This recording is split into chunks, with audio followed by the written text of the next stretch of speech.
Street and Beach Point, Cape Cod, butt naked. The family road trips across country, riding on a mattress in the back of Dad's truck, surrounded by luggage, dogs, and fishing gear. So bad. Your expulsion from visitation.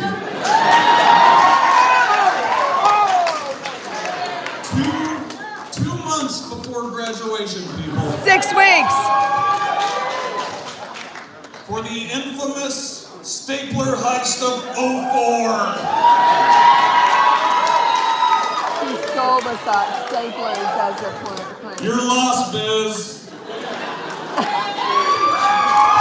You're lost, Biz.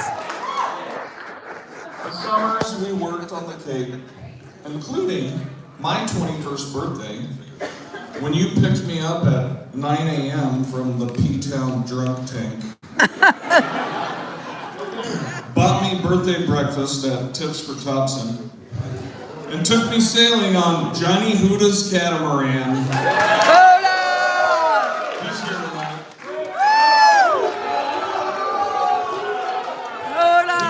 We forgot to screw the plug in, and we almost sank.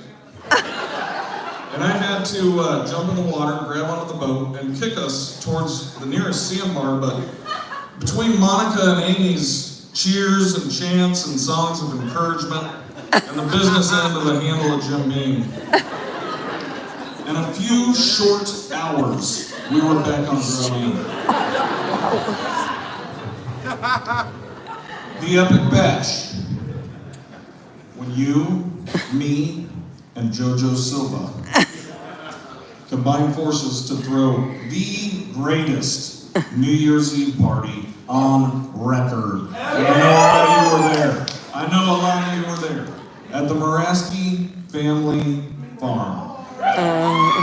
The three of us climbed on top of the old Moraski road trip trailer that my mom and her 7 younger brothers used to take to Yellowstone and all over the country.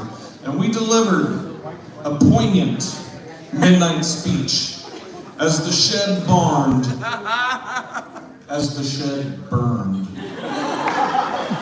in the blizzard snow. Oh boy. Uh-oh. As the eldest and the fall guy, Uncle Joe banned me from the farm for 1 full year. Where are you, Uncle Joe? He didn't want to do it, he had to do it. We had to do it. And it was worth it.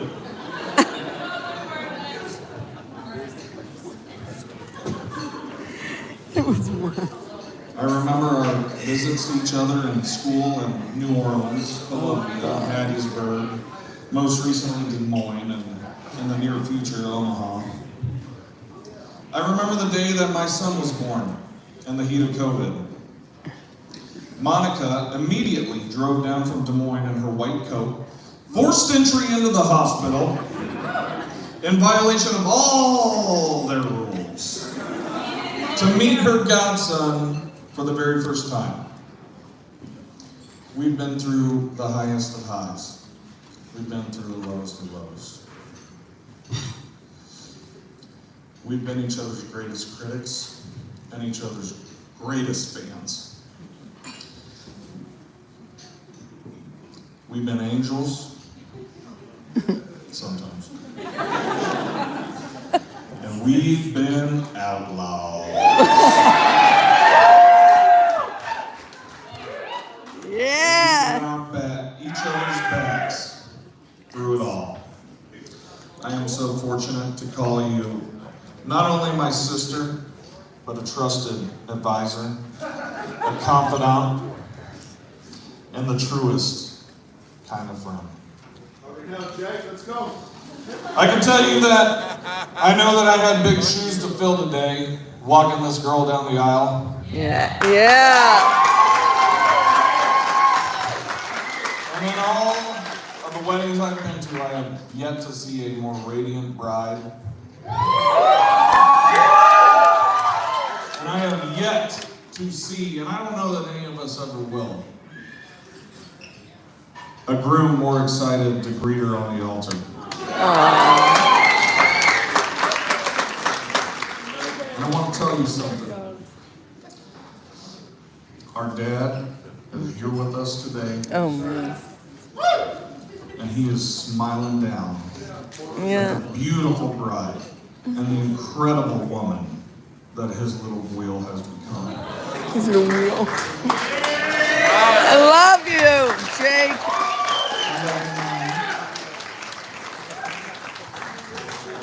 After her graduation, Monica went back to work and finished the final week of her residency.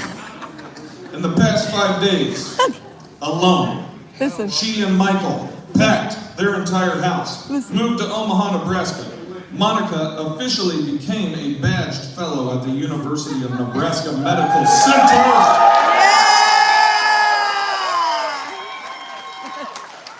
And simultaneously, they put the finishing touches on this incredible day. Now that, ladies and gentlemen, is a team. Yes. Yes. When they return to their new home in Omaha, they will continue preparing for Monica's board exams. And as history has shown us, studying for board exams is not a one-person activity. It actually requires a whole host of people, including a personal chef, a landscaper, a house cleaner, an accountant, a maintenance man, a driver, a cat wrangler, who also, until very recently, happened to run the finest country club in Des Moines, Iowa. And ladies and gentlemen, all of those people are sitting here this evening, and their name is Michael, Patrick.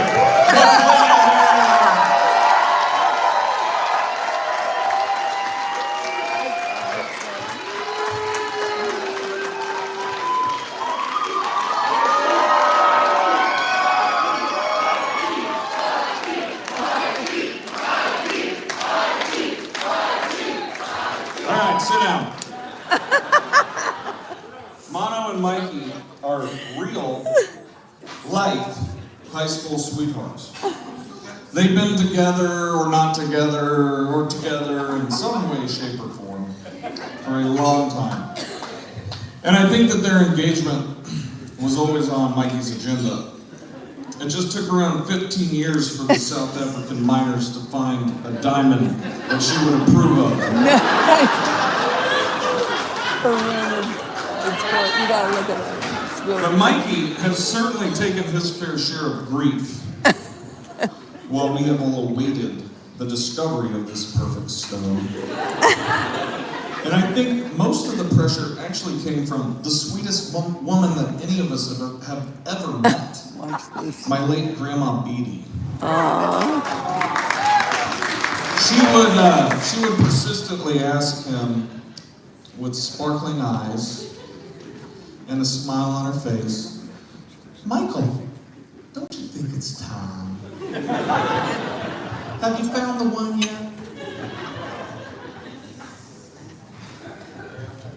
2 Thanksgivings ago, he was finally able to tell her, shortly before she passed, that he had.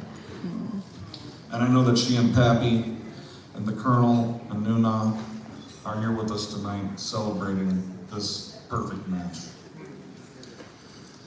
Believe it or not, I have actually known Michael even longer than Monica has. How about that?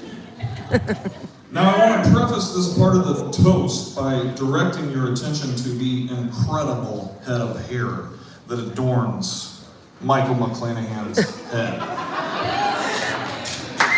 He reminds me of a young Robert Redford, like circa the Jeremiah Johnson era.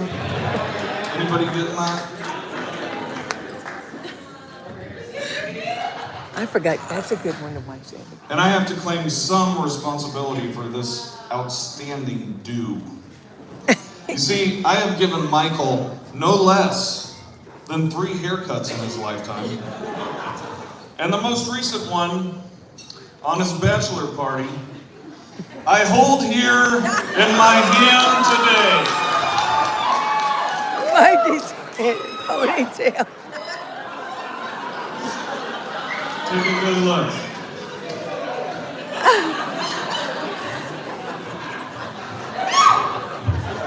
And I'm proud to say that this was the cut that inspired the trip to the barber shop that resulted in the magnificent boys regular that will be immortalized in their wedding photos for eternity.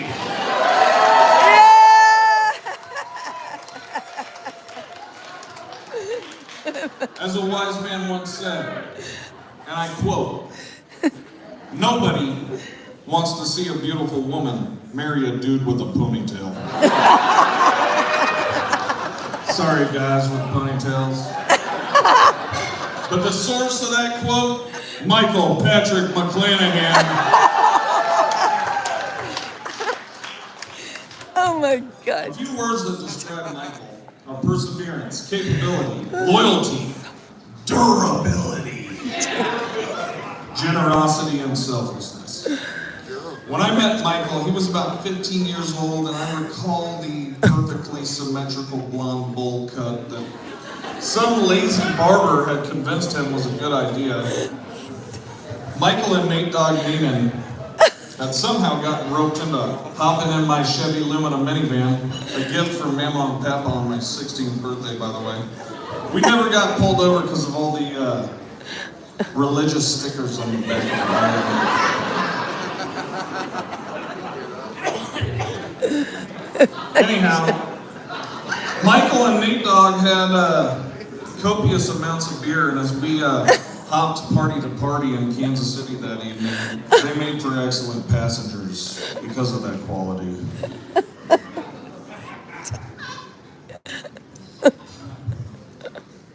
The beginning of mine and Michael's relationship was not all sunshine and rainbows. You see, I was a protective brother, and when I learned that the blonde bowl cut was attempting to date my sister, well, let's just say that Michael walked into more than one gun cleaning session at the Silva residence. There were several times that JoJo and I would come home on a Friday night, Saturday night, and we would find Michael asleep on the floor in Monica's room while she snoozed in a luxurious feather bed. And we would proceed to drag him by his ankles out the door of her room, through the hallway, down the hardwood stairs, across the concrete porch that you've all been on, and down the concrete stairs, and we'd leave him on the sidewalk. The first time I cut Michael's hair was at a party in Columbia, Missouri, and I was generously offering buzz cuts to anyone drunk enough to accept one. Michael volunteered, and I buzzed that shaggy blonde mop off entirely. It was a first step in the path to becoming the stud we see here before us today. Unfortunately, it also removed the natural helmet that he had been endowed with. And an errant step a couple hours later resulted in a trip to the Columbia ER and quite a few stitches. As Michael and Monica dated,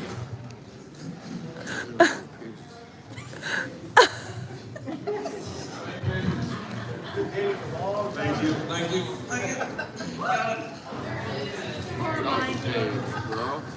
Sorry. Okay. So As Michael and Monica dated on and off through high school and college, and with each trip down the flights of hardwood and concrete steps, I grew to admire his perseverance and his durability. And I even started putting a blanket on him when I'd leave him on the sidewalk. A lesser man would have ran for it, but not Michael. And as Michael and I grew to become good friends, I started to appreciate some of his other qualities. It's not every day that someone marries the smartest person they've ever met. But in this case, that is exactly who Monica is marrying.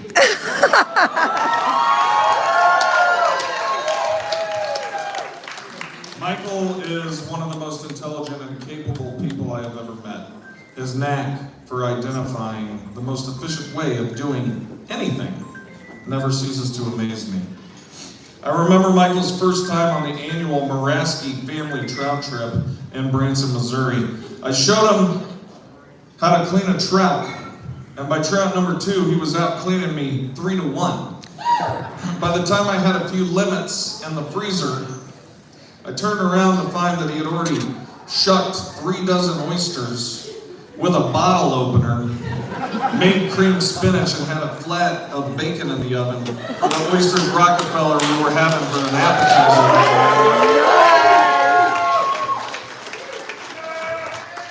He's never failed to solve the New York Times Sunday crossword puzzle. And he's never failed Monica. Nice.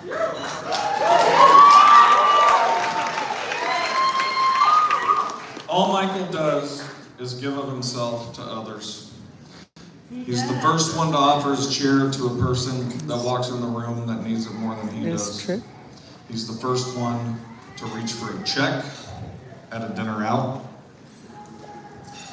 He's the last one to go to bed when you throw a wild party, and he's right there with you to the bitter end, cleaning up the mess. He's the kind of man that my dad would have been proud to give his daughter away to. Yes. Woo!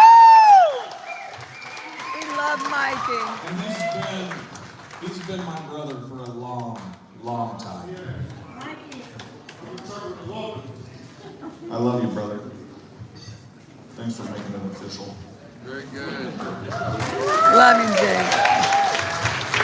So, it's important that I mention here tonight that I'm not just giving this toast as Monica and Michael's brother, but also in the place of my dad, Chuck.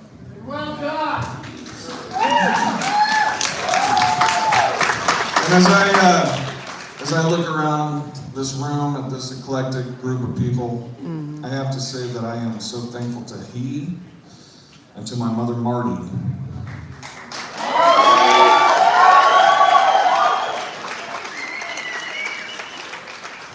Thank you, Mom. Right on, Mark.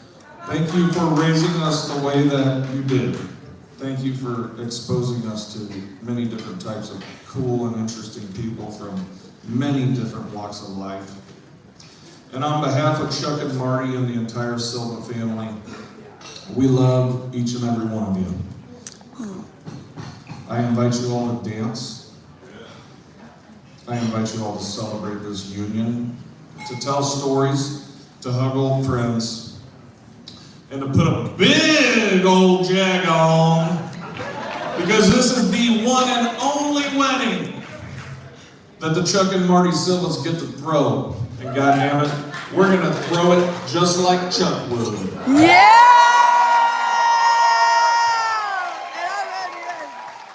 So let's raise a glass to the McClanahans and to the barroom toast, written by my dad and performed here tonight by my brother, JoJo Silva. Take it away, JoJo. Chuck's toast, everybody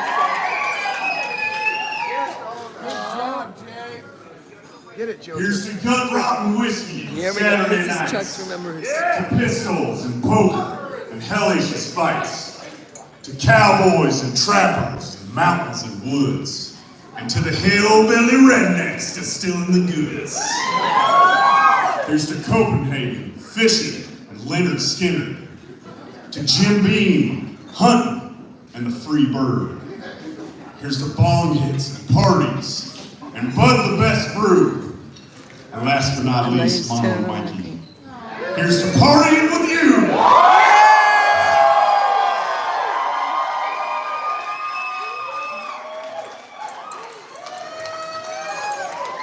Now, if you all want to turn your attention to the dance floor, we shall watch Mr. and Mrs. McClanahan in their first dance as a couple. Aww. Yeah, nice one. Brad Bug. Woo! Jake. This song is such a great song. you think? Is that funny? They